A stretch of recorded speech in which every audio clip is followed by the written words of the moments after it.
projet d'entreprise dans la France Bouge, lancé là aujourd'hui il y a à peine 3 petits mois. Bonjour Anne-Laure Monnier. Bonjour, enchantée. Vous avez 38 ans, vous êtes niçoise et vous êtes la fondatrice de Nanaba. Alors on va rester dans l'univers de l'éducation puisque votre projet, c'est une application de soutien scolaire qui, écoutez bien, elle verrouille les applications préférées de l'enfant en échange des révisions. Alors comment ça marche ? Racontez-nous, c'est parti, vous avez 1 minute pour le pitch. Bonjour, alors tout d'abord j'attaque par un chiffre. Il faut savoir qu'en France, 72% des foyers ont comme première source de tension l'utilisation des téléphones et de tablettes. Donc ça parle à tous les parents.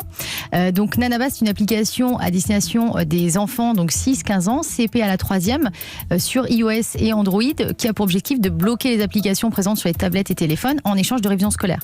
Notre objectif, il n'est pas que là, il est aussi que l'enfant il apprenne facilement. Donc on est basé sur une technique d'apprentissage qui est l'apprentissage mnémonique, qui permet à l'enfant d'apprendre rapidement les données d'apprentissage essentielles à la poursuite de son cursus scolaire. Donc les quiz sont des quiz qui sont faits par des professeurs de l'éducation nationale de façon à pouvoir coller aux vraies difficultés d'apprentissage des enfants. Et ben voilà, super. Moi j'aime bien votre expression, bloquer les applications en échange de faire des quiz. Je sais pas s'il y a beaucoup d'ados qui se disent chouette, là la bonne idée pour passer mes soirées à la maison, mais c'est vrai. Alors attendez, il faut que je donne le prix quand même parce que pour que je dise pas d'ânerie, il y a un abonnement qui est possible pour les quiz. C'est 3 € par mois pour les quiz pour l'école primaire, 6 € par mois pour le collège. Puis après on propose un pack family pour 4 et là le prix est dégressif, m'a-t-on dit. Alors c'est 9 € pour 4 comptes. Voilà. Et puis vous comptez aller au CES de Las Vegas ? Oui, alors on a eu la chance d'être sélectionné au CES de Las Vegas, donc qui a lieu en janvier de l'année prochaine. Avec une entreprise qui existe à peine depuis juin. C'est ça. C'est fort. C'est une grande victoire. Bravo. On est aussi présent au Web Summit Lisbonne. Donc on a des belles victoires là qui s'enregistrent sur Nanaba, donc on est ravis. Et puis avec Elisabeth, on a aussi été impressionnés par un chiffre, parce que d'habitude ceux qui viennent là, ils sont tout seuls, ils essayent d'avoir un stagiaire. Alors j'espère que je me trompe pas, mais on m'a dit que vous étiez déjà 15 et que vous vouliez être 40 d'ici à la fin de l'année. Exactement, ouais. On souhaite une ascension très rapide. Pourquoi ? Parce que notre projet est un projet novateur et qu'on est conscient qu'on peut être rapidement attiré en fait par des mastodontes de l'éducation et que notre objectif c'est de prendre notre place assez rapidement sur ce secteur-là. Et vous créez des boîtes, c'est votre passion ? Vous êtes chef d'entreprise depuis 25 ans, c'est ça ? Alors, depuis l'âge de vos 25 ans. Depuis l'âge de vos 25 ans. Non, c'est mon associé, 25 ans. Je fais si vieille que ça, je vous remercie. Non, mon associé, ça fait 25 ans. Moi, ça fait 13 ans maintenant que je suis chef d'entreprise. Et donc, c'est vrai que nous, on est associés déjà depuis 11 ans avec mon associé et on a plusieurs sociétés à notre actif. Et donc, notre passion, en effet, c'est de développer des entreprises.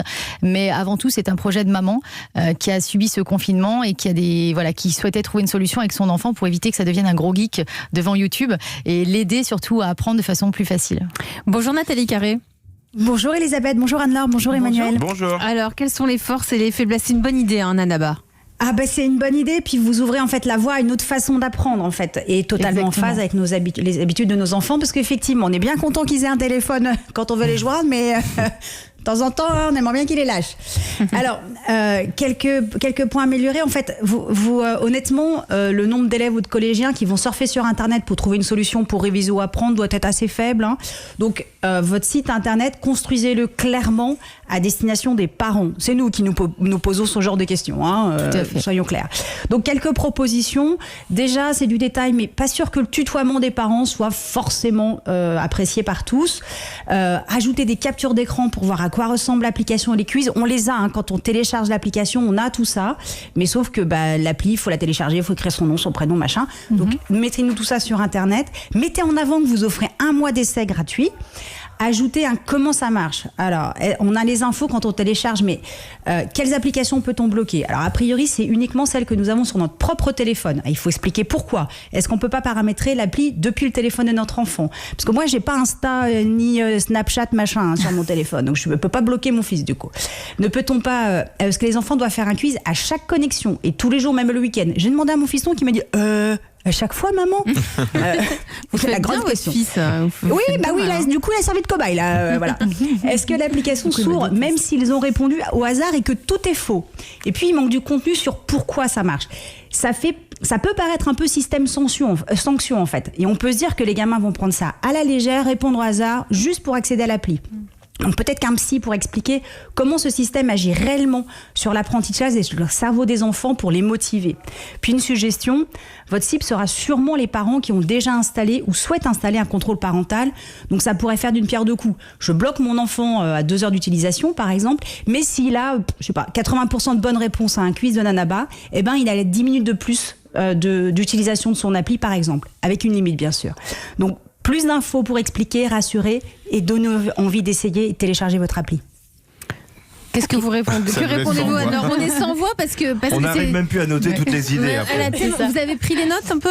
Alors, il y a beaucoup d'idées, en effet, que nos équipes sont déjà en train de mettre en place. Il faut savoir, comme on le disait, on est une société qui est très jeune, qui avance aussi très rapidement. Donc, tous les jours, il y a des changements. Le site internet est justement en train d'être entièrement refait.